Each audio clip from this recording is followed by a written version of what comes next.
मोदी ज्या काळाराम मंदिरात आले, ही जमीन प्रभू श्रीरामांच्या पदस्पर्शाने पावन झाली। वनवासादरम्यान प्रभू श्रीराम ज्या ठिकाणी वास्तव्यास होते, त्याच ठिकाणी काळाराम मंदिराची उभारणी। मंदिरात राम, लक्ष्मण आणि सीतामातेची काळ्या पाषाणाची मूर्ती आहे, त्यामुळे या मंदिराला काळाराम मंदिर संबोधलं जातं। प्रभू श्रीरामांच्या मूर्तीला अभय मुद्रा असलेली मूर्ती म्हणतात। 14,000 राक्षसांचा वध पंचवटी परिसरात प्रभू श्रीरामांनी केल्याची मान्यता। पेशव्यांचे सरदार रंगराव ओढेकरांकडून 1780 मंदिराची पुनर्बांधणी। स्थापत्यकलेचा अप्रतिम नमुना असलेलं हे मंदिर नागर शैलीत आहे।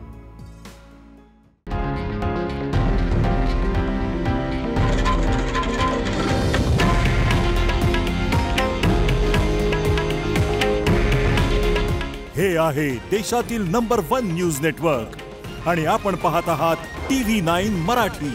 काळजी तुमची, हित महाराष्ट्राचं।